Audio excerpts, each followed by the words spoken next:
பரமகுரு சிவானந்தரை வணங்குவதுடன் வணக்கத்துக்கு உரிய மற்ற மகான்களையும் நாளும் வணங்குகிறேன். நாம இப்போ சித்த வேதத்துல 13வது அத்தியாயத்துல இப்ப பார்த்துட்டு இருக்கோம். பொதுவாக தேகம் என்பது ஜீவசக்தியான வாயு தான். அதிலிருந்து எல்லாம் தான். அது இல்லைன்னா எதுவுமே உற்பத்தி கிடையாதது. காரணம் என்னன்னு பாத்தீங்கன்னா, ஞானபிதா முதல் அத்தியாயத்திலேயே தெளிவுபடுத்தி விட்டார். படைத்தல், காத்தல், அழித்தல் இந்த 3 தொழில்களையும் செய்வது யாருன்னு பாத்தீங்கன்னா அது ஜீவசக்தியான வாயு தான். அதுதான் உண்மையான தேகம் என்பது. அதிலிருந்து தான் இந்த உலகத்தில் கேட்பவை, காண்பவை, அறிபவை அனைத்தையுமே நாம் அறிந்து கொள்ள முடிகிறது என்பதை பற்றிலாம் முதல் அத்தியாயத்துல தெளிவுபடுத்திட்டாரு. அதுக்கப்புறம் தேகம் என்பது என்ன என்பதையும், அதுதான் ஜீவசக்தியான வாயு என்பதையும் தெளிவுபடுத்தி இருக்கிறாரு. அப்ப அந்த ஜீவசக்தியான வாயுவை நாம் விரயம் செய்யாமல் நமக்குள்ளேயே அது நிலைநிறுத்த வேண்டும். அது விரயமாகிவிட்டால் நாம் செத்து போகின்றோம். அப்ப உலகத்தில் சொல்லுகின்ற அன்னத்தை புத்தால் நாம் உயிரோடு இருக்க முடியுமான்னா அது முடியாது. ஆனால் ஜீவசக்தியான வாயுவை அது சலனமாக விடாமல் அதனுடைய உற்பத்தியான இடத்திலேயே அதை லயிக்க செய்வது தான் அது உண்மையான அது அன்னம். பொதுவாக நாம் ஏற்கனவே நம்ம பார்த்திருக்கோம், கர்மம் என்பது செயல் அல்ல, அது ஒரு பொருள் என்பதை தான் ஞானபிதா ஏற்கனவே நமக்கு நிரூபித்து இருக்கிறாரு பல உதாரணங்கள் மூலம். அதுதான் ஜீவசக்தியான வாயுன்னு நமக்கு சொல்லிட்டாரு. அதே மாதிரிதான் அன்னம் என்பது பொருள் அல்ல, அது ஒரு செயல். கர்மம் என்பது நம்ம இது நாள் வரை நம்ம செயலா நினைச்சிட்டு இருந்தோம் உலகத்துல. ஆனா அது ஒரு ஜீவசக்தியான வாயு என்ற பொருள் சொல்லிட்டு ஞானபிதா சொல்லி இருக்காரு. அதே மாதிரி அன்னம் என்பது நம்ம ஒரு பொருள் என்று நினைத்து கொண்டிருக்கின்றோம். அது கிடையாது. உண்மையாக பாத்தீங்கன்னா அன்னம் என்பது செயல். அதாவது அன்னம் என்பது அசனம். அசனம் என்றால் அசுவாய் இருக்கின்ற பிராணனை அயனம் செய்வது. அதாவது சலனப்பட்டு கொண்டு இருக்கின்ற அந்த பிராணனை சலனம் இல்லாமல் நிலை நிறுத்துதல், அதனுடைய உற்பத்தி ஸ்தானத்திலேயே நிலை நிறுத்துதல், இதுதான் அன்னம் என்று கூறுவது. ஏன்னா அக்ஷரத்திலிருந்தான் ஆகாசம், அதிலிருந்து சலனம் ஏற்படும் போதுதான் அது வாய்வு. அதிலிருந்தான் மற்ற நிலைமைகள் ருத்திரனாகிய அக்னியும் மனமாகிய ஜலாம்சமாகிய விஷ்ணுவும் அடுத்தது அகங்காரமாகிய பிரம்மாவும் தோன்றியது. அப்ப எல்லாமே அடிப்படை ஜீவசக்தியான வாயு சலனத்தினால் தான் அது உண்டானது. அப்ப அதை சலனம் இல்லாமல் அந்த வாயுவை ஆகாசமாக நிலைநிறுத்த வேண்டும். ஏன்னா ஆகாசத்திலிருந்து சலனம் ஏற்படும் போது தான் அந்த வாயுவானது. அப்போ ஆகாசமாய் ஆகும்போது அதுதான் தானாய் அது தன்மயமாக அது தீருகின்றோம். அப்பதான் அக்ஷரம் என்ற நிலைமைக்கு நம்ம செல்ல முடியும். அப்ப அந்த நிலையை நிறுத்துவது தான் இந்த இடத்துல, அந்த செயலை செய்வது தான் இந்த இடத்துல அன்னம் என்று சொல்லுவது. அப்ப அந்த அன்னம் இருக்கும் வரைத்தான் நாம் எரிக்கின்றதுக்கும், அதாவது கொதிக்கின்றதுக்கும், பட்சிக்கின்றதுக்கும், புசிக்கிறதுக்கும் அந்த அன்னம் தான் காரணமாகாது. இல்லைன்னா எதுவுமே கிடையாது. ஒரு செத்த பிணத்துக்கு எதுவுமே கிடையாது. அது இருக்கிறதாலதான் நமக்குள்ள இதய ஓட்டத்துல இருந்து, ஹார்ட் பீட்டிங்ல இருந்து சுவாசம் நடக்கிறதுல இருந்து, செரிமானத்துல இருந்து எல்லாமே அந்த அன்னத்தாலதான். அது ஜீவசக்தியான வாயு இருக்கிறதாலதான் நடக்குது. அந்த ஜீவசக்தியான வாயு இல்லைன்னா நமக்கு எந்த அவசியம் இல்லை, பிணமாகத்தான் நம்ம இருப்போம். அப்போ இந்த உலகத்துல அந்த ஜீவசக்தியான வாயு அந்த அதுல இருந்து அந்த மனதிலிருந்தா இந்த உலகம் உண்டாச்சுன்றீங்களே, இந்த உலகத்துல தானே நம்ம இருக்கிறோம். இப்ப இவ்வளவு சிறியதாக இந்த மனத்திலிருந்து இவ்வளவு பெரியதாக உலகம் எப்படி அது உண்டாச்சு? இந்த உலகத்துக்குள்ளதானே நம்ம இருக்கிறோம். உலகம் பிறந்தது எனக்காக, ஓடும் நதிகளை எனக்காகன்னு ஒரு சினிமா பாடல் கூட இருக்கும் உங்களுக்கு. முதல்ல உலகம் பிறந்ததா, இல்ல உலகம் வந்தவன நம்ம பிறந்தமா? இந்த இடத்துல ஒரு கேள்வி வருதுல்ல. அப்ப இவ்வளவு சிறியதாக இருக்கின்ற இந்த மனதிலிருந்து இவ்வளவு பெரிய உலகம் எப்படி உண்டாச்சு? அதுக்குதான் ஞானபிதா நைட்டு தூங்க சொல்ல நமக்கு உலகம் இருக்கா? இல்ல. நம்மளுடைய தனிப்பட்ட அனுபவத்துல நம்ம மனமானது அது வெளியில் வியாபிக்கும் போது தானே இவ்வளவு பெரிய உலகத்தை நம்மளால பார்க்க முடியுது. அதுதான் மேலும் உதாரணத்துல ஞானபிதா தெளிவுபடுத்துறார் இந்த இடத்துல. ஒரு ஆலமரத்தினுடைய விதை மிகவும் சிறியது. அந்த சிறியதா இருக்கின்ற அந்த விதையிலிருந்து தான் மிகப்பெரியமான அந்த மரம் என்பது உருவாகுகிறது. அந்த ஒரு விதை, அந்த வித்திலிருந்து தான் அதில் இருக்கக்கூடிய பருப்பு ஜீவனாகவும், அதில் மூடி இருக்கின்ற அந்த தோல் அகங்காரமாகவும், அதன் வழியாகத்தான் இந்த மனமாகி அந்த விருட்சம் வெளிப்படுகிறது. அப்ப அந்த மனமாகி அந்த விருட்சம் வெளிப்பட்டவன பாத்தீங்கன்னா, அந்த இடத்துல அந்த பருப்பு இல்ல, தோலும் அந்த இடத்துல பார்க்க முடியறது கிடையாது. அப்ப அதே மாதிரிதான் நம்மளுடைய மனம் அது வெளியில் வியாபித்து இருக்கும் போது நாம் ஜீவனை காண முடியாது, அறிய முடியாது.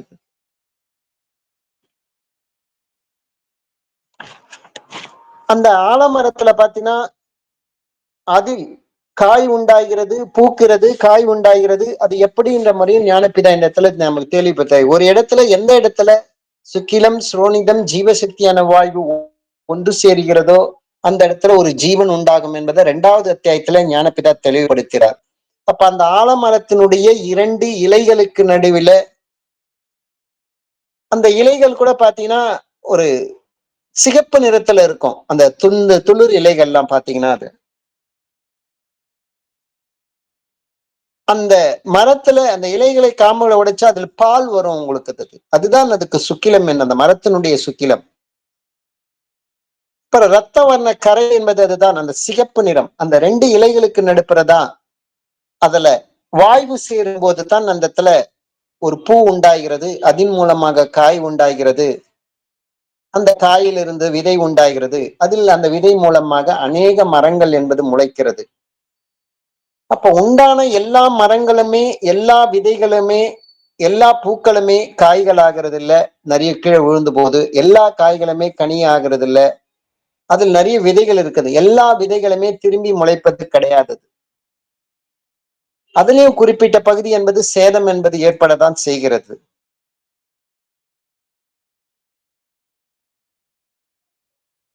அதே மாதிரி ஒரு ஜீவன் ஒரு காய் உண்டாச்சுன்னா அது எல்லா காயிலுமே அதுல விதைகள் இருக்கிறதுல அந்த எல்லா விதையிலும் மரம் ஆகிறது கிடையாது. அதே மாதிரிதான் இந்த உலகத்துல பொறுத்த வரைக்கும் மனது எல்லாமே நினைக்கிற மாதிரி எல்லாமே நடக்கிறது எல்லாருக்குமே கிடையவே கிடையாது. ஏதோ ஒண்ணு நின்றுதான் அவர் நினைக்கிற மாதிரி நடக்கிறது. எப்படி ஒன்னாலும் அந்த வாழ்க்கை முறை என்பது எப்படி ஒன்னாலும் மாறிக்கொண்டு தான் இருக்கிறது. ஒரு ஆலமரத்தினுடைய ஒரு காய் இன்ன பூவிதிலிருந்து தான் வந்தது, இந்த இடத்துல தான் தெளிவாக சொல்ல முடியும். அது ஏன்னா நம்ம ஏற்கனவே அதை பார்த்து வச்சிருந்ததுன்னா இந்த இடத்துல இந்த பூ பூத்திருக்கு, அப்ப அதே இடத்துல இந்த காய் காய்க்குது, இந்த பூவுல இருந்துதான் இந்த காய் நம்மனால தெளிவாக சொல்ல முடியும் அதுக்கு. ஆனால் ஒரு அத்தி மரம் அதுக்கு நம்ம பூவை நம்ம நேரடியாக கண்ணால பார்க்க முடியறது கிடையாது. அது பூவை பார்க்கறது இல்லைன்றதுக்காக அதுக்கு பூ இல்லைன்னு என்று சொல்ல முடியாது. அப்போ ஒரு காய் உண்டாக வேண்டும் என்றால் முதல்ல பூ பூக்கணும். அது இது ஆலமரத்துக்கு நம்மளுக்கு தெளிவாக தெரிகிறது, இந்த பூல இருந்து இந்த காய் வருது. ஏன்னா அது பகல் டைம்ல இருக்க எல்லாமே அதனுடைய செயல்கள் நடைபெறுகிறதால நம்மளுக்கு தெளிவாக பார்க்க முடியுது, அறிய முடிகிறது. ஆனால் அத்தி மரம் என்பது அப்படி கிடையாது. அது இரவு நேரத்திலேயே அது பூக்கிறது, உடனே அது காயாகிறது. குறிப்பிட்ட ரொம்ப நேரம் கிடையாது, ஒரு குறுகிய காலத்திலேயே அது உடனே அது காயாகி விடுகிறது. அது இரவு நேரத்துல அது பூக்கிறதால அது உடனே காயாகிறதால நம்ம பகல்ல பார்க்க சொல்ல பாத்தீங்கன்னா அது பூவே பூக்கலன்னு நம்ம சொல்றோம். அது அப்படியே நேராக காய் காய்ச்சுது, காணாமல் பூ பூக்கிறது. அப்புறம் பூ இது மட்டும்தான் கண்ணுக்கு தெரியுது, காய் மட்டும்தான், அதெல்லாம் அத்திமரத்துக்கு பூ இல்லைன்ற மாதிரி நம்ம சொல்லிட்டு இருக்கோம். ஏன்னா அது இருட்டுல பூக்கிறதால நம்மளுக்கு தெரிய மாட்டேன்றது. அது உடனடியாக பூத்த பூவும் உடனே காயாகும். அது குயிக்கான அந்த ப்ராசஸ்ல அது மாறி விடுகிறது. அது இயற்கையினுடைய அது இயல்பு. அது அதே மாதிரிதான் ஒரு மனிதனுடைய அந்த மனமானது அகங்காரமாகிய அந்த இருட்டுல தான் பூக்கிறது. அதிலிருந்து தான் அந்த மனமானது வெளிப்படுகிறது. அத மனமாகி அந்த காய் வந்து அதுல தான் வெளிப்படுது, அதெல்லாம் விதை வெளிப்படுது. அகங்காரமாகி எப்படி ஒரு அத்தி மரத்துக்கு இருட்டுல தான் பூக்கிறது, அது இருட்டுல இருக்கிறதால நமக்கு தெரிய முடியல. அதே மாதிரிதான் இந்த மனமானது அகங்காரமாகி அந்த இருட்டுல தான் அது பூக்கிறது. உடனே அது காயாகிறது. அதே கனியாது. அந்த பிரகாரம் தான் மனமாகி அந்த மரம் அந்த காரமாகி, அதாவது இருட்டாகி அகங்காரத்தின் வழியாக தான் கொஞ்ச நேரத்துல பூக்கிறது. கர்ப்பமாகிய காய் அதற்கு உண்டாகிறது, மனதிற்கு அது. அகங்காரத்தினுடைய அந்த அந்தக்காரம் இல்லை என்றால் புணர்ச்சி உண்டாவதில்லை. அந்த அகங்காரத்தினுடைய அந்தகாரத்தில் பூக்கிறது. ரெண்டு பூவினுடைய காய் என்று சொல்வதற்கு முடியாமல் போய்விடுகிறது. ரெண்டு இலைகளுக்கு நடுப்புற பூக்குது, இந்த காயில தான் இது பூக்குது, இந்த அகங்காரத்தாலதான் இந்த மனம் வெளிப்படுது அப்படின்றது வந்து நம்மளால வந்து அது அகங்காரம் என்ற அந்த இருட்டு. அகங்காரம் என்ற இருட்டு என்றாலே என்னன்னா, அந்த ஜீவனை அறியாமல் இருக்கின்ற அந்த நிலைதான். ஜீவசக்தி அது விரயமாகி கொண்டிருப்பது, நாம் இறப்பை நோக்கி பயணம் செய்து கொண்டிருக்கின்றோமே, அதை தடுத்து நிறுத்த முடியாமல் இருக்கின்ற அந்த நிலைமைக்குத்தான் அகங்காரமாகிய அந்த இருட்டில் இருக்கின்றோம். அதுதான் ஞானப்பிதா இந்த இடத்துல சொல்றது. அப்ப அந்த இருட்டில் இருக்கிறதாலதான் அந்த மனமானது வந்து நம்மளுக்கு வந்து வெளியில வியாபித்து கொண்டே இருக்கிறது. நம்ம ஜீவனை அதோகதியாக்கி கொண்டே இருக்கிறது. எப்பெல்லாம் அந்த மனம் வியாபித்து கொண்டிருக்கின்றதோ, அந்த மாயை என்ற அந்த நிலையிலிருந்து தான் நம்ம மாட்டிக்கொண்டு தான் இருக்கிறதோ. அப்போ மனதாகின்ற அந்த நம்ம வந்து அதை உருவாக விடாமல் நசிச்சன்னா, அதன் மூலமாக எவ்வளவோ உலகத்தின் செயல்கள் வந்து ஜீவசக்தி விரயமாகாமல் அது தடுக்கப்படுகிறது. ஒரு மதத்தினுடைய ஒரு வித்தை நம்ம நசித்தாலே சரிது, அதன் மூலம் உற்பத்தியாகக்கூடிய ஏகப்பட்ட மரங்கள் வந்து தடுக்கப்படுகிறது. அதே மாதிரிதான் அகங்காரமாகுது, அதன் மூலம் உற்பத்தி ஆகுது. இந்த மனதை நம்ம நசிப்பித்தாலே சரியது, இந்த ஏகப்பட்ட இந்த மாயான விளைவுகள் வந்து அவரவர்கள் அனுபவத்தில் வந்து அது தடுத்து நிறுத்தப்படுகிறது. அப்ப இந்த மாதிரி ஒரு எண்ணம் வந்தாலே அதுவே அதை விசாரணை செய்யறோம். 10 எண்ணமா மாறுது, 4 எண்ணமா மாறுது, 100 எண்ணமா மாறுது, பலவாகி பெருகி கொண்டே போகிறது. அப்போ ஒரு எண்ணத்தை நம்ம தடுத்து நிறுத்தினாலே போதாது, அதன் மூலம் விளையக்கூடிய பல்வேறு வகையான மாயையினான அந்த விசாராதாதிகளான இந்த எண்ணங்கள் என்பது தடுக்கப்படுகிறது.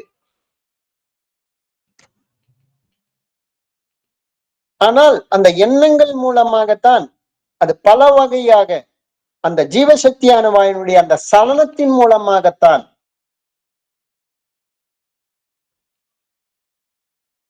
அந்த உலகத்தினுடைய மாய நிலைகள் நமக்கு தெரிகிறது. அதுக்குதான் நம்மளுடைய அன்னத்தை நம்ம போசிக்காமல் விட்டு விடுகின்றோம், சாப்பிடாமல் விட்டு விடுகின்றோம். உண்மையான அன்னத்தை நாம் சாப்பிட விடாமல் விட்டு விடுகின்றோம். அதனாலதான் நம்ம செத்து போகின்றோம். அப்ப அந்த ஜீவசக்தியான வாயினுடைய அந்த சலனமாகாமல் அதனுடைய உற்பத்தி இடத்திலேயே நிறுத்தம் போடும் மட்டும்தான் நாம் உண்மையான அன்னத்தை புசிக்கின்றோம். அப்பதான் நம்ம வந்து கடைசி வரை ஜீவித்திருக்க முடியும். அப்ப அந்த மனமாகிய அந்த மரத்தில் தான் இந்த சம்சார விருட்சம், அதுக்குதான் பெயர் இருந்தது. அந்த சம்சார விருட்சம்தான் பல வகை எண்ணங்களால அது பூக்குறது, காய் உண்டாகிறது, அப்புறம் பழுக்கிறது, திரும்பியும் அது வந்து அதன் மூலம் விதைகிறது, புதிய எண்ணங்கள் உருவாகுது. அது மட்டும் மாயையினுடைய விளைவால அது பலவாறு அது பெருகி கொண்டே அது போய்கொண்டே இருக்கிறது. இந்த மாதிரிதான் அதுல இந்த பிரகாரம் தான் உண்டாகிறது. மனம் படைத்தல் ஏதோ ஒண்ணு உருவாக்குது, கொஞ்ச நேரம் காக்குது, அழிக்கிறது. அதே மாதிரிதான் இந்த பிரகாரம் உண்டாகிறதோ நசிக்கிறதோ அந்த மனதினுடைய செயலாக இருக்கிறது. அப்போ எவ்வளவோ பெரியதா இருக்கின்ற இந்த ஆலமரத்தினுடைய இந்த வித்து மிகவும் சிறியதா தான் இருக்கிறது. ஆனால் மிக பெரியதாகி அது படர்ந்து கிடைக்கின்ற அந்த வட விருட்சம், அதாவது ஆலமரம் எப்படி உண்டாகிறதோ அதே மாதிரிதான் நமக்கு உள்ள இருந்து அந்த மனமாகிய அந்த சம்சார விருட்சம், அதாவது வெளியில் வியாபிக்கக்கூடிய அந்த ஜீவசக்தியான அந்த வாயுவாலதான், அந்த அன்னத்தை நம்ம புசிக்காத விட்டதாலதான் இந்த மாயையானது அது வெளியில சக்தியாக அது வியாபிக்கிறது. இதுக்குதான் வந்து பாத்தீங்கன்னா இந்த மனமாகிய இந்த மாயையாகிய இந்த உலகம் இதுதான். வட விருட்சம் இதுதான் நம்ம காணுகின்ற இந்த உலகம். அது இந்த பிரகாரம் தான் இந்த வட விருட்சத்தினுடைய இந்த மூலத்திலிருந்து தான் உற்பத்தி ஸ்தானமாகும். அதுதான் தட்சிணாமூர்த்தி ஆகிய அந்த இடத்துல தான் குரு என்பது இருக்காரு. அப்போ அதுக்கு சீடன் ஒரு கேள்வி கேட்கிறாரு. அப்ப முன் சொன்னப்பட்ட அந்த விருட்சம் பூமியில் இருக்கதாக காணப்படுகிறது, நாமும் இந்த பிரகாரத்தில் தான் இருக்கின்றோம். இது எந்த விதம்னா, என்னையே நான் இந்த உலகத்துல நான் பார்த்து கொண்டு இருக்கின்றன. அப்படி இருக்கிற இந்த உலகம் என்னில் தான் உற்பத்தியாச்சு நீங்க சொல்றீங்களே, இது எந்த விதம்னு சொல்லிட்டு எனக்கு தெளிவுபடுத்த வேண்டும். உலகம் உன்னிலிருந்து தான் உற்பத்தியாச்சுன்னு சொல்றீங்களே, அவரவர்கள் தான் அந்த உலகத்துல இருந்து கொண்டு தான் அவரவர்களதான் அவர்களே தனியாக வேறுபடுத்தி நம்ம பார்த்து கொண்டு இருக்கிறோமே, அது எப்படி?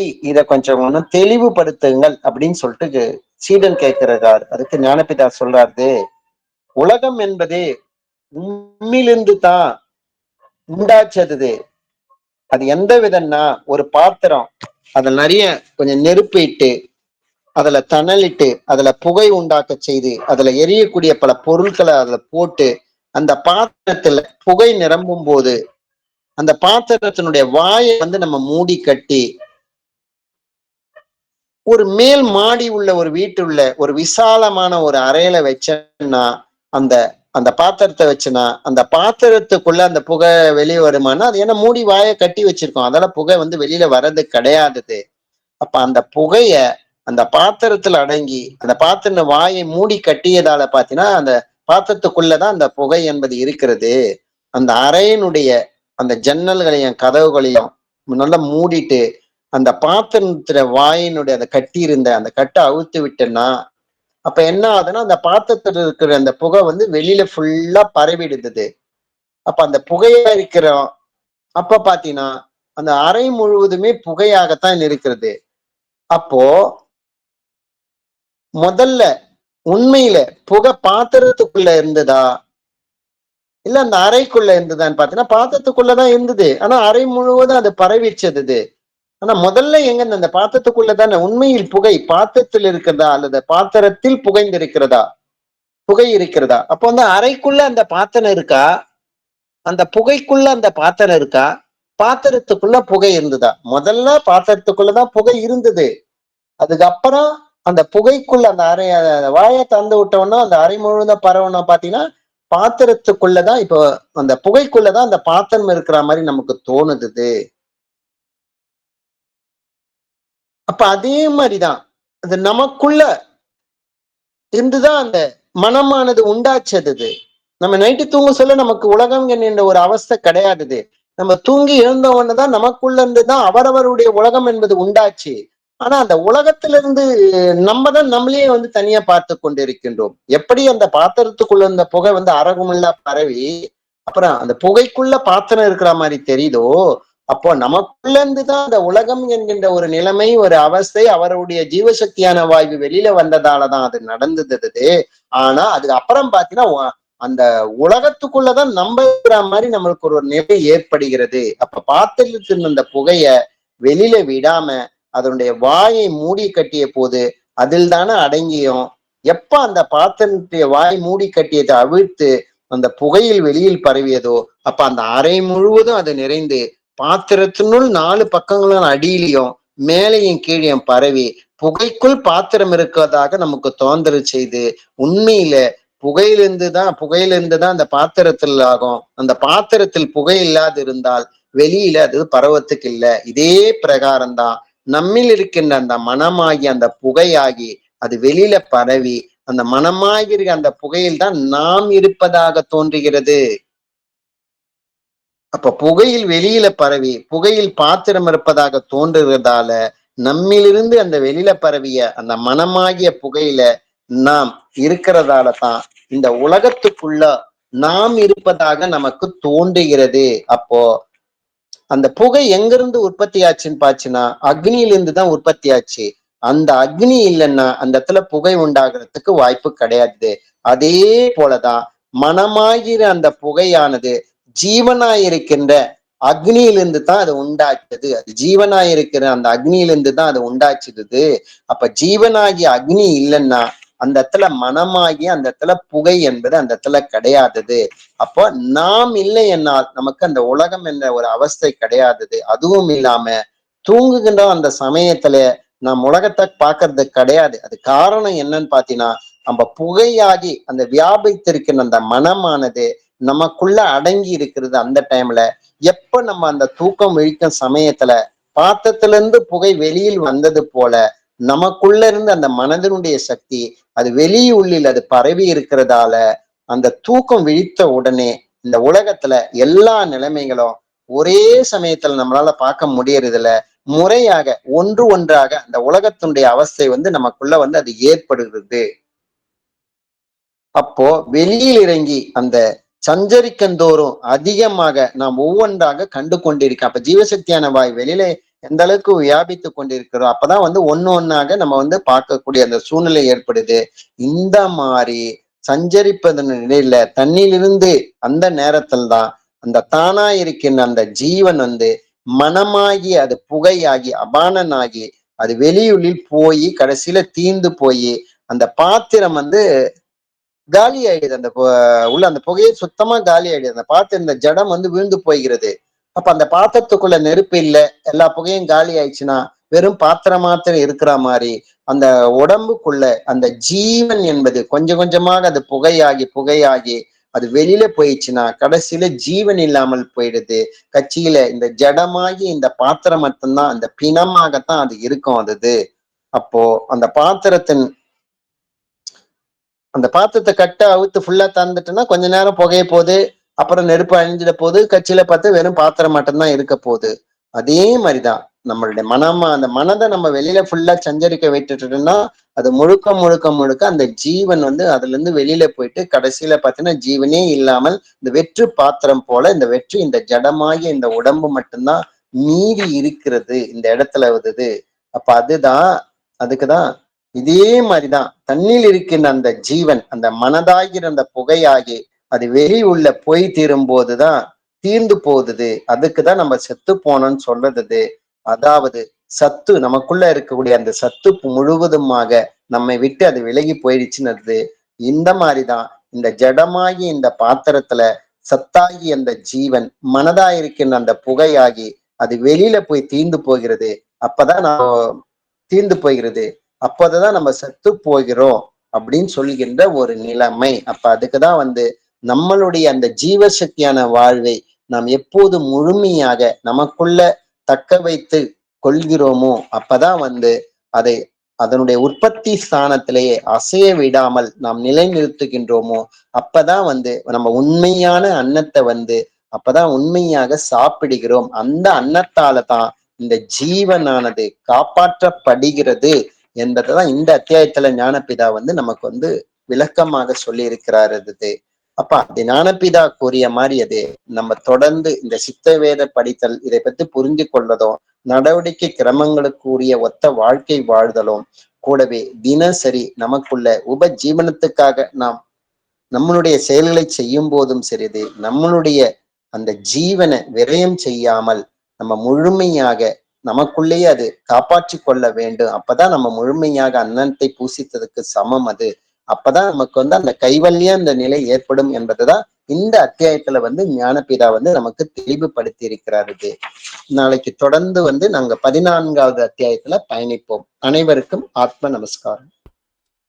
உடம்புனுடைய சகலவிதமான பாகங்களிலும் பரவி எப்பொழுதும் விட்டு பிரியாமல் ஸ்நேகம் மோகம் முதலிய கெட்ட வழக்கங்களை உண்டாக்கி கொண்டிருக்கின்ற ராகத்து வேசாதிகளான விருப்பு வெறுப்பு எனும் பெரும் வியாதிகள் யார் ஒருவரால் வேறற அறுக்கப்படுகிறதோ அந்த அசாதாரண வைத்தியருக்கே நமஸ்காரம். நாம் இதுக்கு முன்னாடி சந்திக்கும் போது அன்னம் அப்படிங்கிறது என்னங்கிறத சாமி 13வது அத்தியாயத்தில் சித்த வேதத்தில் விளக்கம் கொடுத்துருந்தாரு. அது நாம் சாப்பிடக்கூடிய சாதம் ரசம் இட்லி தோசை இந்த மாதிரி இருக்கக்கூடிய வெளியில் உண்ணக்கூடிய அன்னம்ங்கிறது கிடையாது. ஏன்னா அந்த அன்னத்தினால போஷிக்கப்படுறதா இருந்தோம் அப்படின்னு சொன்னால் நாம் இங்கே எல்லாரும் செத்துட்டு தான் இருக்கிறோம். அப்போது அன்னம் அப்படிங்கிறது நம்மளை பாதுகாக்கக்கூடியதாக இருக்குது. நாம் செத்து போகாமல் நம்மளை தவிர்க்கக்கூடிய ஒரு விஷயமா இருக்குது. அதனால தான் அன்னத்தினால் போஷிக்கப்படுறதுன்னு சொல்லி வேதங்கள் எழுதப்பட்டது. அப்படிப்பட்ட அந்த அன்னம் அப்படிங்கிறது என்ன அப்படின்னா அது ஒரு பொருள் அல்ல. அது அன்னம் என்பது ஜீவசக்தியான வாயு அப்படின்னு சொல்லி நிறைய பேர் நினச்சிட்டு இருப்பாங்க. அது ஜீவசக்தியான வாயுங்கிற பொருள், அது அன்னம் அல்ல. அன்னம் என்பது அது ஒரு செயல். அது தன்னிலிருந்து வெளியில போகக்கூடிய சக்தியை வெளியில போகாமல் தடுக்கக்கூடிய அந்த செயல்முறைக்கு பேர் தான் அன்னம். அதனால அன்னம் என்பது அசனம். அசனம் அப்படிங்கிறது அசுவாக இருக்கக்கூடிய பிராணனை வெளியில் போக விடாமல் அயனம் செய்கிறது, தடுத்து நிறுத்துறது அப்படின்னு சொல்லி சொல்றாரு. அப்படி நாம தன்னுடைய சக்தியை வெளியில போக விடாமல் தடுத்தோம் அப்படின்னு சொன்னா நாம யாரும் செத்து போறதுக்கு வாய்ப்பு இல்லைங்கிறது தான் இங்க சாமி சொல்லக்கூடிய ஒரு விஷயம். அப்படி அந்த அன்னமாக இருக்கக்கூடிய அந்த ஜீவசக்தியான வாயு வெளியில வரும்போது மனமாக அது வெளியில பிரதிபலிக்குது. அது சம்சார விருட்சமாக அது வெளியில பிரதிபலிக்குது. அப்படி வெளியில வரக்கூடிய அந்த நிலைமையத்தான் நாம தடுத்து நிறுத்த வேண்டியதா இருக்குது அப்படிங்கிறார். ஏன்னா மனமானது வெளிப்படும் போது இந்த உலகம்ங்கிற ஒரு அனுபவமானது ஏற்படுது. இந்த உலகம்ங்கிற அனுபவத்துல தான் நாம பந்தப்பட்டு அது இதுங்கிற அந்த விசாரத்தினால தன்னுடைய ஜீவனை நாம நாசம் செய்ய வேண்டிய ஒரு நிலைமைங்கிறது இருக்குது. அதனால தன்னைத்தானே அறியாமல் மற்றொன்று கவனிக்க வேண்டிய ஒரு நிலைமைங்கிறதும் அங்கே ஏற்படுது. அப்படிப்பட்ட அந்த உலகமானது உற்பத்தி ஆகிறது எங்க அப்படின்னா மனதனுடைய சலனத்துல இருந்து தான். தூங்கும்போது மனமானது தன் உள்ளிலேயே அடங்கி இருக்கிறதுனால இந்த உலகத்தை நம்ம காண முடியறது கிடையாது. மனமானது எப்ப தன்னிலிருந்து வெளிமுகமாக சலனப்படுதோ அப்பதான் இந்த உலகம்ங்கிற அவஸ்தையை நம்மளால உணர முடியுது. அந்த உலகமானது இவ்வளோ பெருசாக இருந்தாலும் அது உற்பத்தி ஆகிறது, அது எங்கிருந்து வெளிப்படுது அப்படின்னு பார்த்தா அது நமக்குள்ளார இருந்து தான் அப்படிங்கிறத நம்மளால புரிஞ்சுக்க முடியும். அப்படி நம்மளிருந்து வெளியில வரக்கூடிய இந்த உலகத்தை கவனிச்சு பார்த்தோம் அப்படின்னு சொன்னா இந்த உலகத்துல நாம இருக்கிற மாதிரி தானே தெரியுது. இந்த உலகம் ஒன்றும் நமக்குள்ளார இருந்து வெளிப்பட்ட மாதிரி தெரியல. பார்த்தா உலகம்னு ஒரு பெரிய ஒரு அவஸ்தை இருக்குது. உலகத்துக்குள்ளார நாம் இருக்கிற மாதிரியான ஒரு எண்ணம் அப்படிங்கிறது அங்க வரவே செய்யுது. அப்ப நமக்குள்ளார இருந்து அது உற்பத்தி ஆகிறதுக்கான ஒரு நோக்கம் என்ன, அது எப்படி உற்பத்தி ஆகுது? ஆனா இங்க காணுகிற தோற்றம் மட்டும் உலகத்துக்குள்ளார நாம் இருக்கிற மாதிரியான ஒரு தோற்றத்தை உண்டு பண்ணுது. அதுக்கு என்ன காரணம் அப்படிங்கிறது தான் இந்த பதிவுல சீடன் கேட்கக்கூடிய ஒரு விஷயமா இருக்குது. அப்ப தூங்குகிற சமயத்துல நம்மளே அடங்கி இருந்த உலகம் நம்ம தூக்கத்திலிருந்து விழித்த உடனே நம்மளிருந்து வெளியில வந்தது. ஆனா நாம உலகத்துல இருக்கிற மாதிரியான ஒரு தோற்றத்தை உண்டு பண்ணதுக்கான காரணம் சாமி ஒரு உதாரணம் இதெல்லாம் சொல்லியிருப்பார். ஒரு அறைக்குள்ளார ஒரு புகை உண்டாக்கக்கூடிய ஏதாவது ஒரு பொருளை வைக்கிறோம். ஒரு சாம்பிராணி போடுற அந்த ஒரு பாத்திரமே வச்சுக்கோங்களேன். அதில் நம்ம சாம்பிராணி தூளை போட்டோம் அப்படின்னு சொன்னால் அந்த கங்கிலிருந்து புகை அதிகமாக வெளியில் கிளம்பி வரும். அந்த மாதிரி ஒரு பாத்திரம் இருக்குது. அந்த பாத்திரத்தை அறையினுடைய நடுவில் வச்சு மேலே ஒரு கூடையை போட்டு மூடி வைக்கிறோம். துவாரங்கள் இருக்கக்கூடிய ஒரு கூடை போட்டு மூடி வச்சுட்டு அந்த அறை கதவை சாத்திட்டு கொஞ்ச நேரம் வெளியில் இருந்துட்டு அதுக்கப்புறமா அந்த அறை கதவை திறந்து பார்த்தோம் அப்படின்னு சொன்னால் கொஞ்ச நேரங்கள்லேயே அந்த கூடைக்குள்ளார இருந்த அந்த சாம்பிராணி பாத்திரத்தில் இருந்து வெளியில் வந்த புகை அந்த கூடையில் இருந்த துவாரங்களை தாண்டி வெளியில் அறை முழுவதும் பரவி இருக்கிறத நம்மளால் கவனிக்க முடியும். அப்போ இந்த தோற்றத்தை வச்சு பார்த்தோம்னா அந்த புகைக்குள்ளார கூடை இருக்கிற மாதிரி தெரியுது. ஆனால் உண்மையாகவே இந்த புகை எங்கிருந்து வந்திருக்குது அப்படின்னா கூடைக்குள்ளார இருந்து தான் வந்துச்சு. அந்த கூடையில் துவாரம் இருந்ததுனால தான் அது வெளிமுகமாக பிரவேசிக்க ஆரம்பிச்சது. அதே கூடை இல்லாமல் வேறொரு பாத்திரத்தை துவாரங்களே இல்லாத இன்னொரு பாத்திரத்தை மூடி வச்சிருந்தோம் அப்படின்னு சொன்னால் அந்த சாம்பிராணியிலிருந்து வந்த புகை அந்த பாத்திரத்துக்குள்ளாரே தான் அடங்கி இருக்கும். அது வெளியில் வந்திருக்கும் வாய்ப்பு இல்லை. இந்த துவாரங்கள் இருந்ததுனால தான் அது அறை முழுவதும் பரவ வேண்டிய ஒரு நிலைமைங்கிறது ஏற்பட்டுச்சு. இதே மாதிரி தான் நமக்குள்ளாரையும் அந்த புகை உண்டாக்கக்கூடிய ஒரு நிலைமைங்கிறது இருக்குது. அது எந்த நிலைமையில் இருக்குது அப்படின்னா சாமி இதுக்கு முன்னாடியே 6ஆம் அத்தியாயத்தில் சொல்லியிருப்பாரு. பிரம்மா அப்படிங்கிறவர் புருவ மத்தியத்தில் உட்காந்து யக்னம் செஞ்சுட்டு இருக்கிறாரு. ஹோம குண்டம் நடத்திட்டு இருக்கிறாரு. அதில் விசாராதிகளாக இருக்கக்கூடிய பொருள்களை போட்டு புகையை உண்டு பண்ணிட்டு இருக்கிறாரு. அதிலிருந்து வெளிப்பட்ட புகையாகும் இந்த உலகம்னு சொல்லி அங்கே ஒரு விளக்கம் கொடுத்துருப்பார். நம்ம அதையும் இந்த நேரத்தில் கவனத்தில் வைக்க வேண்டியதாக இருக்குது. அப்போ இந்த உலகம்ங்கிற புகை உண்டாகிறதுக்கான காரணம் என்ன அப்படின்னா இந்த அகங்காரம் தன்னுடைய விசாரத்திலிருந்து தன்னுடைய எண்ணங்கள்லேருந்து அந்த விஷயங்களை போட்டுக்கிட்டே இருக்கிறார். நம்ம அதை செய்யணும் இதை பண்ணணும் அப்படின்னு சொல்லி ஏதாவது ஒரு விசாரங்களை கொண்டு அதில் நிறுத்திட்டே இருக்கிறாரு. அந்த விசாரம் எரிந்து தான் இந்த உலகம்ங்கிற புகையாக வெளிப்படவே ஆரம்பிக்குது. அப்படி வெளிப்படுறது எந்த வகையா வெளிப்படுது அப்படின்னா, இந்த கண்ணு, காது, மூக்கு, வாய், தோல் அப்படின்னு சொல்லக்கூடிய இந்த 5 துவாரங்கள் வழியாக வெளியில வருது. அப்படி அந்த புகையானது வெளியில வரும்போது தான் இந்த கண்களால பார்க்க முடியுது, காதால கேட்க முடிகிறது, மூக்கால முகர்தறிய முடியுது, நாவால சுவைத்தறிய முடியுது, தோலால தொட்டறிய முடியுது.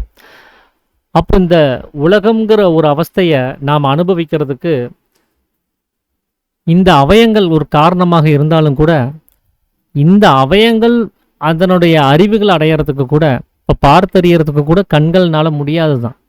கண்களுக்கு பார்வைங்கிறது உண்மையாவே கிடையாது. காதுகளுக்கு கேட்கும் திறன்கிறதே உண்மையாவே கிடையாது. இந்த மூக்குக்கு முகர்ந்தறியக்கூடிய திறன்கிறதே கிடையாது. நாவிற்கு சுவை தறியவதற்கான எந்த ஒரு திறமையும் கிடையாது. தோலிற்கு தொட்டறியறதுக்கான நிலைமையும் கிடையாது. ஏன்னா இதெல்லாம் உண்மையாவே இந்த அவயங்களுக்கு இருக்கிறதா இருந்தா தூங்குகிற சமயத்துல இவங்கெல்லாம் ஆக்டிவா வேலை செஞ்சிருக்கணும். செத்துப்போன பிணத்துக்கு இந்த அவயங்களை கவனிச்சுட்டே தான் இருக்கிறோம். இதெல்லாமே இருக்கவே செய்யுது. ஆனா அதனால எந்த ஒரு அறிவையும் அறிய முடியாம தான் இருக்குது.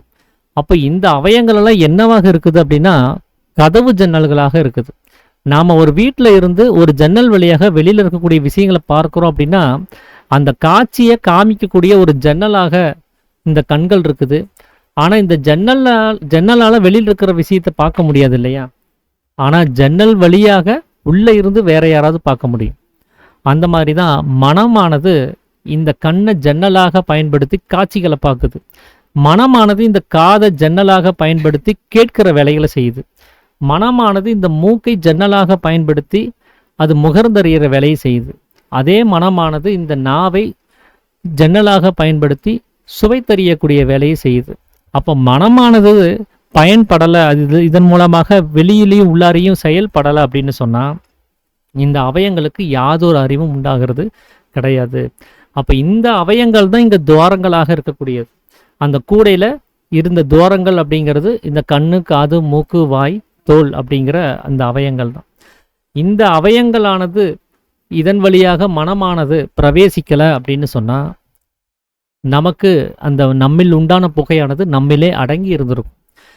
இதன் வழியாக மனமானது பிரவேசிக்கவும் தான் நமக்கு இந்த உலகம்ங்கிற அந்த அவஸ்தையே உண்டாக வேண்டியதாக இருக்குது. ஏன்னா நம்மில் உண்டான புகையானது வெளியில் பிரவேசித்து ஒரு பிரதிபலிப்பாக இந்த உலகம்ங்கிற அவஸ்தையாக வெளியில் விரிஞ்சு பறந்து அது கிடக்குது.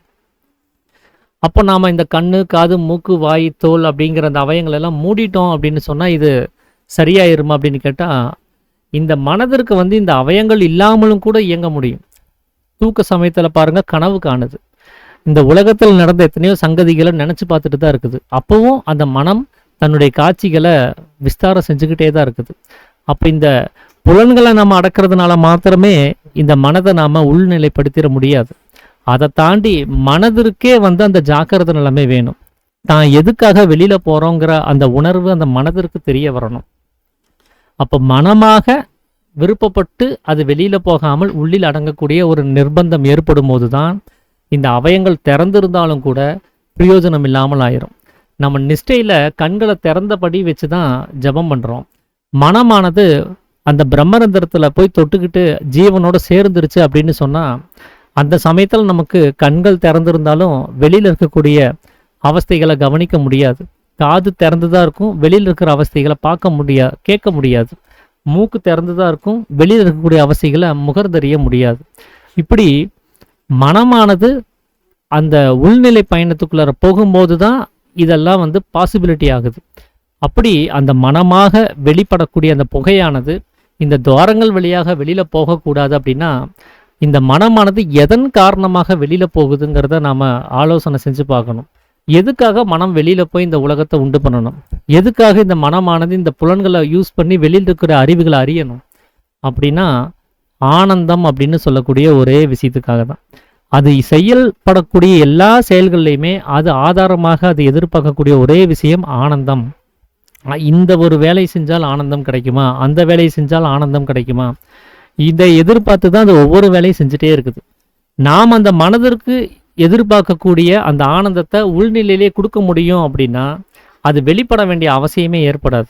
அப்படி தன்னுடைய அந்த உண்மையான நிலையில் அந்த மனசை கொண்டு போய் நிலைநிறுத்தி வச்சு அதை உள்ளுக்குள்ளாரையே அந்த ஆனந்தத்தை அனுபவிக்கிறதுக்கு நாம் அதுக்கு பழக்கப்படுத்தணும் அப்படின்னு சொன்னால் நாளடைவில் அது இந்த அவயங்களை பயன்படுத்தி வெளியில் போகிறதவே தவிர்த்துரும்.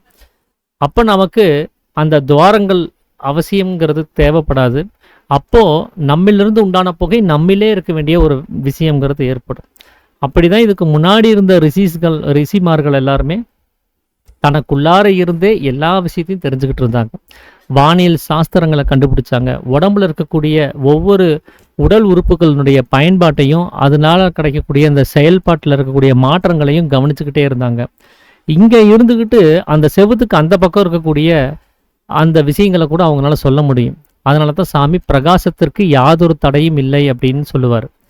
அப்போது இந்த சுவரெல்லாம் அதுக்கு ஒரு தடையே கிடையாது.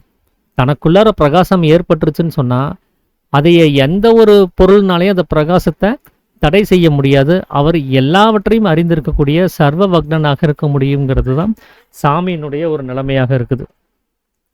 அப்படி அந்த பிரகாசமானது நமக்குள்ளார ஏற்படணும் அப்படின்னா இந்த வெளியில் போகக்கூடிய இந்த மனமானது தன்னிலே நிலை பெறும்போது மாத்திரமே அந்த ஒரு நிலைமையானது நமக்கு உண்டாகுது.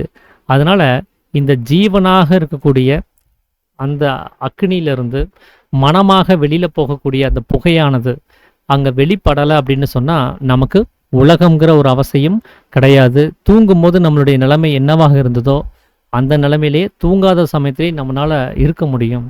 அப்படி நம்மளால் வெளியில் இருக்கக்கூடிய விஷயங்களை கவனிக்கலை அப்படின்னு சொன்னால் நம்ம தன்னை மட்டுமே கவனித்து இருக்க வேண்டிய ஒரு நிலைமைங்கிறது அங்கே ஏற்படும். அதுக்கு தான் சாமி இப்படி ஒரு உதாரணத்தை சொல்லியிருக்கிறாரு. தன்னிலிருந்து உண்டான புகையானது அது வெளிப்புறமாக வியாபித்ததுனால தான் அது உலகமாக விஸ்தாரம் அடைஞ்சது. அதனால் இந்த காட்சியை கவனிக்கும் போது உலகத்துக்குள்ளார நாம் இருக்கிற மாதிரி தோணுது. அதே புகை நமக்குள்ளார அடங்கி போச்சு அப்படின்னு சொன்னால் இந்த உலகமே நம்மிலே அடங்கி இருக்கும். அப்போது நாம் உலகத்தில் இருக்கிற மாதிரி இருக்காது, உலகமே நமக்குள்ளார இருக்கிற மாதிரி இருக்கும். அப்படி தான் நமக்குள்ளார இருக்கக்கூடிய ஜீவன் மனமாக மாற்றமடைஞ்சு புகையாக இந்த உலகத்தை உண்டு போய் தீரும்போது தான் செத்து போயிடுச்சு அப்படின்னு சொல்கிறதுக்கு காரணம். செத்து போயிடுச்சு அப்படின்னா சத்து போயிடுச்சு அப்படிங்கிறது தான் செத்து போயிடுச்சுன்னு சொல்லி அந்த வார்த்தை மருவி போயிடுச்சு. அப்போது தன்னில் இருக்கக்கூடிய சத்வகுணமாக இருக்கக்கூடிய அந்த ஜீவனானது மனமாக மாற்றமடைஞ்சு புகையாக இந்த உலகமாக அது விஸ்தாரம் அடையும் போது தான் இந்த சத்தாக இருக்கக்கூடிய அந்த குணமானது தீர்ந்து போக வேண்டிய ஒரு நிலைமைங்கிறது அங்கே ஏற்படுது. அப்படி போய் தீர்ந்து போகும்போது தான் செத்து போயிடுச்சுங்கிறாரு. அதனால தான் அந்த சக்தியை வெளியில் விடாமல் தன்னிலே நிலைநிறுத்தும் போது நாம் செத்து போவதில்லை அப்படின்னு சொல்லி சாமி சொல்கிறதுக்கு காரணம். அப்போ தனக்குள்ளாரே அந்த ஜீவனை ஐக்கியப்படுத்துறதுக்கான ஒரு நிலைமைங்கிறது நமக்கு கிடைக்கும். அதுதான் மோட்சம், அதுதான் கைவல்யம் அப்படின்னு சொல்கிறது. அந்த தவயோகிகள்லாம் அந்த காலத்தில் தான் மேலே புத்து கட்டுற அளவுக்கு அசையாமல் அவங்க உட்கார்ந்துருப்பாங்க. அவங்கள தேடி இறைவன் வந்ததாக புராண கதைகளில் சொல்லப்பட்டிருக்கும். உன்னுடைய தவத்தை நான் பார்த்து வியந்து போயிட்டேன், உனக்கு என்ன வரம் வேணும் கேளு அப்படின்னு சொல்லி இறைவனே அவங்கள தேடி கேட்டதா நம்ம புராண கதைகளில் பார்க்க முடியும். அவங்க இறைவனை தேடி எங்கேயுமே போகலை, இறைவனை தேடி வர வச்சாங்க. அப்படி தன்னுடைய சக்தி தன்னிலே நிலைநிறுத்தி வைக்கக்கூடிய தன்னை அறியக்கூடிய அந்த அறிவை நாம் அடையிற அந்த நிலைமையத்தான் இங்கே அன்னம்னு சொல்கிறது. தன்னுடைய சக்தியை வெளியில் போக விடாமல் தடுக்க செய்யக்கூடிய அந்த நிலைமையத்தான் அன்னம்னு சொல்கிறது. அந்த அன்னத்தை நாம் புசித்தோம் அப்படின்னு சொன்னால் நாம் இந்த சத்துவ குணமாக இருக்கக்கூடிய ஜீவன் மனமாக புகையாக வெளியில் போகாமல் தடுக்கப்படும். அதனால தான் செத்து போக முடியாது அப்படின்னு சாமி சொல்கிறதுக்கான ஒரு காரணமாக இருக்குது. ஸோ இதுதான் இந்த 13வது அத்தியாயத்தினுடைய இறுதி பகுதியாக சாமி சொன்ன விஷயத்திலிருந்து நான் புரிஞ்சுக்கிட்ட வகையில் உங்களோட பகிர்ந்துக்கணும் அப்படின்னு சொல்லி நினச்சது. இதோடு சேர்ந்து நான் ஒரு சகசன்ஸையும் இங்கே இருக்கக்கூடிய அத்தனை பேர்கிட்டையும் கேட்கணும் அப்படின்னு ஒரு விருப்பம் எனக்கு ஏற்பட்டது. ஸோ அதை சார்ந்த ஒரு விஷயத்தையும் இதோட சொல்லிடுறேன். இப்போ நம்முடைய சத்சங்கமானது நைட்டு 8:30 மணிக்கு ஸ்டார்ட் பண்ணுறோம். அதில் டைமிங்கே பார்த்தீங்கன்னா நான் போடுற மெசேஜில் 8:30 மணிலிருந்து 9:30 மணி வரை அப்படின்னு தான் இருக்கும். ஆனால் இங்கே பேசுகிறதுக்கான வாய்ப்புகள் நிறையா இருக்குது, நிறையா விஷயங்களை கேட்க வேண்டிய ஒரு நிலைமைங்கிறது இருக்குது. அதனால் அது எக்ஸ்டன் ஆகி 10 மணி 10:15 வரைக்கெல்லாம் கூட அது போகிறதுக்கான வாய்ப்புகள்ங்கிறது ஏற்படுது. ஸோ இதனால் நம்மளுடைய காலை ஜபத்தை அது இடைஞ்சல் படுத்தக்கூடாது அப்படிங்கிற ஒரு எண்ணம் ஏற்பட்டதுனால நான் உங்ககிட்ட ஒரு சஜஷன்ஸ் கேட்குறேன். ஸோ இதை ஒரு 9:30க்கு ஷார்ப்பாக முடிக்கிற மாதிரியான ஒரு விஷயத்துக்களை கொண்டு வரலாம். சொல்ல வந்த விஷயத்த கொஞ்சம் முடிஞ்ச அளவுக்கு ஒரு சுருக்கமாக, எளிமையாக சொல்லி முடிச்சுட்டு, மீதம் இருக்கக்கூடியத நாளைக்கு கூட போஸ்ட்பான் பண்ணிக்கலாம் அப்படிங்கிற எண்ணம் எனக்கு ஏற்படுது.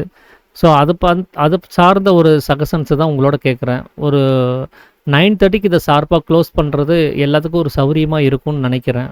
ஸோ நீங்க உங்களுடைய கருத்துக்கள சொல்லுங்க. கதிரேசன் ஐயா,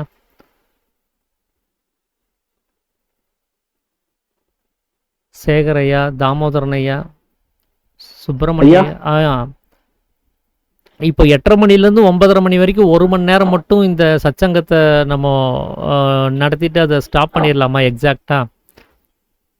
இல்லைங்க, முன்னாடி ஸ்டார்ட் பண்ணா கூட பரவாயில்லைங்க. ஒரு 9:30க்கு க்ளோஸ் பண்ணா கொஞ்சம் எல்லாத்துக்குமே அது கொஞ்சம் இருக்குங்க. ரொம்ப நாள் அது சொல்லலாம்னு நினைப்போம். பட் எல்லாருமே அதை திங்க் பண்றாங்களான்னு தெரியலைங்கிறனால எதுவும் நான் வெளிப்படுத்தலைங்க. அது 9:30க்குள்ள முன்னாடி 8 மணிக்கு ஸ்டார்ட் பண்ணா கூட ஓகே தாங்க எனக்கு. ஓகே. அதெல்லாம் ஓகே. ஆனா 9:30க்கு க்ளோஸ் பண்ணிரணுங்கிறீங்க.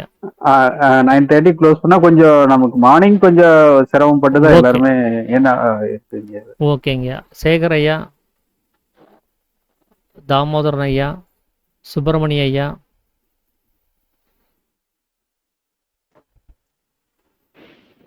ஐயா நீங்க சொன்ன மாதிரியே பண்ணிடலாங்க. ஓகே. 9:30க்கு ஓகேங்க. தாமோதரன் ஐயா,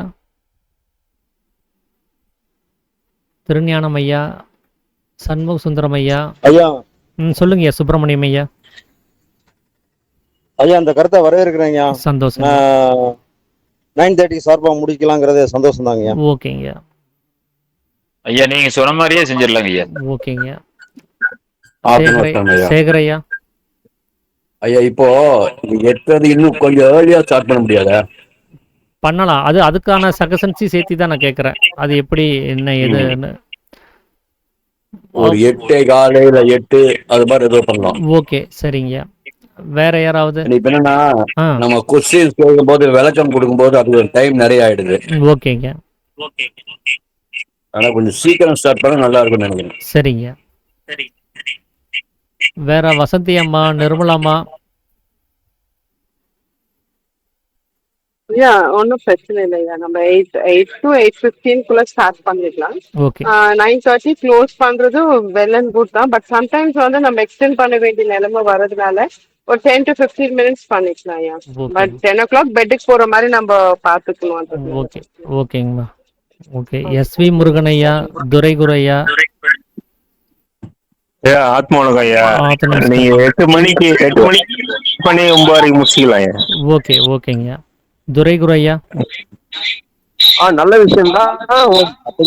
கால ஒரு முன்ன பின்னாலும் பிரச்சனை கிடையாது. 9:30 தனக்குள்ள முடியற மாதிரி இருந்தா ஓகே ஓகேங்க. ஓகே. நிர்மலாம்மா. ஆத்ம நமஸ்காரம் ஐயா. 8 மணிக்கு ஆரம்பிச்சா நல்லா இருக்குங்க ஐயா. ஓகேங்கம்மா. 9:30 முடிஞ்சிட்டாலும் ரொம்ப வசதியா இருக்குங்க. ஓகேங்கம்மா. ஆத்ம நமஸ்காரம் ஐயா. ஓகேங்கம்மா. அப்புறம் அதிர்ஷ்டலட்சுமி அம்மா.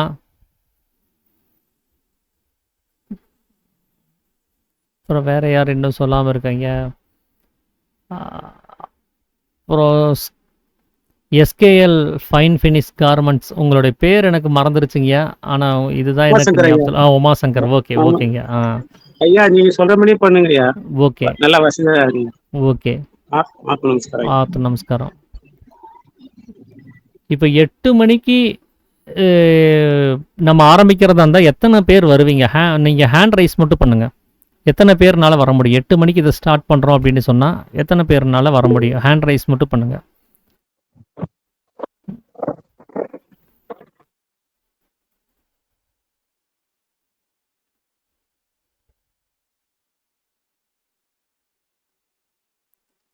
ஒன்று 2 3 4 5 பேர், 6 பேர்.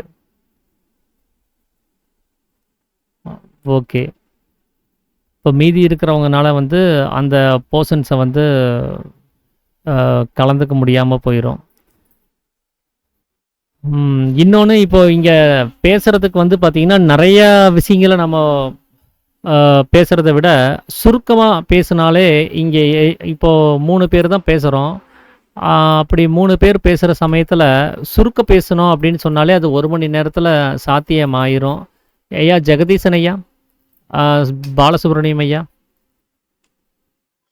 இப்போ நம்ம 3 பேர் தான் பேசிகிட்டு இருக்கிறோம். நமக்கு அந்த 1 மணி நேரம் போதுங்களா? இல்ல அதை விட எக்ஸ்டெண்ட் நமக்கு தேவைப்படுதுங்களா? 3 பேர் பொதுவா சேர்த்து சொல்லுங்க. அதுதான் 3 பேர்னா சில சப்ஜெக்டுகள் சில வந்து அதை கம்ப்ளீட் பண்ணோம்னா கொஞ்சம் அதிக நேரம் தேவைப்படும் சில நாளைகளுக்கு. சில நாட்கள் அதுவும் எவ்வளவு ஒரு 10-15 நிமிஷம் எக்ஸ்டெண்ட் ஆகுங்களா? ஆமா, கண்டிப்பா அது தேவைப்படும். ஏன்னா ஒரு பரவாயில்ல. 10 அது அவங்க பரவாயில்லன்னு சொல்லிட்டாங்க. அதான் 10 நிமிஷத்துலயே 20 சில சப்ஜெக்ட் எத்தனை அதை கம்ப்ளீட்டா முடிக்க முடியாதது. கொஞ்சம் அதிகமா தான் பேசுவாங்க. அது சப்ஜெக்டை பொறுத்து சில அது மாறுபடும் சில நாட்களுக்கு. அது வேற ஒண்ணும் இல்ல. ஓகேங்க. சில நாட்கள் நிச்சயமா 10 நிமிஷம் 15 நிமிஷத்தோட ஈஸியா முடிச்சிடலாம். அது ஒண்ணும் பெரிய இதுவே இல்லை. இது ஓகே. சில சப்ஜெக்டுகளுக்கு சில சாப்டர்களுக்கு அதிகமா தான் செலவுப்படும். ஓகே. அது என்னைக்கோ ஒரு நாள் ஒரு 1/4 மணி நேரம் எக்ஸ்டெண்ட் ஆகுதுங்கிறத எல்லாருமே அட்ஜஸ்ட் பண்ணி தான் தீருவாங்க. ஆமா, சில அத்தியாயங்களுக்கு அப்படிதான் வரும். தவிர்க்கவே முடியாது. ஏன்னா பரவாயில்லைங்க. முழுசா கம்ப்ளீட் பண்ண முடியாத பாதிலேயே அரைகுறையா சொன்னா செட் அப்ப ஆகாது. இந்த 1 மணி நேரமே நமக்கு போதும் அப்படின்னு நீங்க சொல்றீங்க இல்லைங்களா? 1 மணி நேரம் போதும் தான். பட் ஆனா கேள்வி பதில் ஒண்ணு வர சொல்ல ஒரு 10 நிமிஷம் 1/4 மணி நேரம் எக்ஸ்ட்ரா வரதுக்கான வாய்ப்புகள் என்பது ஓகே. இருக்கும். ஓகே. ஜெகதீஷ் ஐயா அதே ஐயா. மாதிரி கெஸ்ட் எல்லாம் வந்தாங்கன்னு வைங்க. இல்ல ஒரு சொல்லுங்க. 8:15 ஐயா மணி, ஒரு காமனான டைம் ஒரு 8:15 மணி வச்சுக்கலாம். 8 வேணா 8:30 வேணா, ஒரு 8:15 ஆரம்பிச்சு 9:30க்கு முடிக்கிற மாதிரி இருந்தா கூட இன்னும் நல்லா தான் இருக்கும். ஓகேங்க. ஐயா திருஞானம் ஐயா. கெஸ்ட் எல்லாம் வந்தாங்கன்னா கொஞ்சம் அரை மணி நேரமே எக்ஸ்ட்ரா வேணாலும் வச்சுக்கலாங்க ஐயா, ஒன்றும் பிரச்சனை ஓகே. இல்லை. ஓகேங்க. அதாவது ஞாயிற்றுக்கிழமை நேரம் நீங்க சொல்றீங்க. ஆமாங்க, நான் ஓகே. கெஸ்ட் எல்லாம் வந்தாங்கன்னா அவங்களே விட முடியாது இல்லைங்க. ஆமா. ஆமாங்க. இந்த சரிங்க. லீவு டைம்ல மட்டும் அதாவது டைம் எல்லாம் பார்க்க வேண்டாம். நல்ல சப்ஜெக்டா இருந்ததுன்னா அந்த டைம் பார்க்க வேணாம். அந்த சற்சங்கம் நல்லா நடக்கட்டும். ஓகே. மற்ற அபிஷியல் டைம்ல வந்து ஒரு குறிப்பிட்ட டைம் பர்டிகுலர் டைம் வச்சுக்கலாம். ம். லீவுன்னா மொதல் லீவுன்னா நீங்க கொஞ்சம் எக்ஸ்டெண்ட் பண்ணிக்கலாம். எவ்வளவு நாளும் ஒன்றும் பிரச்சனை இல்லைன்ற மாதிரி. ஓகேங்க. ஐயா ஜெகதீசன் ஐயா. அதான் அந்த 8:15 போது 15 நிமிஷம் அட்ஜஸ்ட் மட்டும் பண்ணிக்கலாம். ஓகேங்க. ஆமா, 8:15க்கு போட்டீங்கன்னு வச்சுக்கோங்க. ஓகேங்க. 9:30க்கும் போது கூட 5 நிமிஷம் முன்ன பின்ன ஆயிட்டாலும் தப்பு இல்லை. 5 நிமிஷம் தெரியாது. ஓகேங்க. வீட்டுல தானே இருக்கிறாங்க, அட்ஜஸ்ட் ஆயிக்கும். ஆமாங்க. ஆரம்பிச்சதுங்கிறது ஒரு 8:20க்கோ 8:15க்கோ அந்த டைம் ஷார்ப்பா வச்சுக்கோங்க. ஓகேங்க. அதை கனெக்ட் பண்ணிக்கலாம். அப்போ கொஞ்சம் நேரத்துல முடியும்ல. ஓகேங்க. அப்போ ஒரு 8:15க்கு இப்போ நம்ம நாளையிலேருந்து ஸ்டார்ட் பண்ணுறோம்னு வச்சுக்கோங்க. அப்படி நம்ம தொடங்குறோம் அப்படின்னு சொன்னா, இப்ப எனக்கு வந்து நான் கம்பல்சரி நான் வந்து இந்த ப்ரோகிராம் முடியிற வரைக்கும் நான் இருந்தாகணும். ஏன்னா ரெக்கார்டிங் நான் பண்ணிட்டு இருக்கிறதுனால நாங்க இருந்தே ஆகணும். இப்போ ஜெகதீசன் ஐயா வந்து இப்போ முதல்ல அவர் பேசுறாருன்னு வச்சுக்கோங்களேன். அவர் வந்து ஓய்வெடுக்கணும் அப்படின்னு நினைச்சா கூட அவருடைய செஷன் பேசிட்டு அவர் ஓய்வுக்கு போயிட முடியும். மற்ற விஷயங்களை வந்து அவர் அடுத்த நாள் கூட கேட்டுக்கிறதுக்கான வாய்ப்புகள் நம்ம இதுல இருக்குது. நம்ம ரெக்கார்டிங்கோட தான் நம்ம ஒவ்வொரு செஷனையும் பண்ணுறோம். அதனால் அது மறுநாள் கூட கேட்டுக்கிறதுக்கான ஒரு வாய்ப்புங்கிறது இருக்குது. இப்போ சித்தவேதம் சார்ந்து பேசக்கூடியதெல்லாம் ஒரே ரெக்கார்டிங்கில் வர்றதுனால இப்போ என்னோட சேர்ந்து தான் பாலசுப்ரமணிய ஐயாவும் பயணப்பட வேண்டியதாக இருக்கும். என் கூட ஒன்று அவர் முன்னாடி இல்லை நான் பின்னாடி அப்படி மாறி தான் பண்ண வேண்டியதாக இருக்கும். நம்ம ஜெகதீசன் ஐயாவோடது வந்து அது தனி செஷனாக அது வந்துட்டு இருக்கிறதுனால அவரது தனி ரெக்கார்டிங்காகவே நம்ம கொடுத்துட்ருக்குறோம். அந்த போர்ஷன்ஸ் எல்லாமே பின்னாடி போய் கேட்குறதுக்கு சௌரியமாக இருக்கிறதுக்காக வேண்டி. அதனால் இப்போது ஜெகதீசன் ஐயாவை முதல்ல பேச வைக்கலாம், அவரை இயர்லியராக பேசிட்டு அவரை ஃப்ரீ பண்ணி விடலாம் அப்படின்னு சொல்லி என்னுடைய ஒரு ஒரு யோசனையாக இருக்குது. ஸோ அதை பற்றி நீங்கள் என்ன நினைக்கிறீங்க? அவர் இயர்லியராக அவர் ஸ்டார்ட் பண்ணிவிட்டு அவருடைய போர்ஷனை முடிக்கிறார் அப்படின்னா அதுக்கப்புறம் நாங்கள் சித்தவேத கருத்துக்களை பேசுகிறதா இருக்குது. அந்த மாதிரி இருந்தால் ஓகேங்களா உங்களுக்கு? செய்யலாங்க. ஓகே. வேற யாராவது?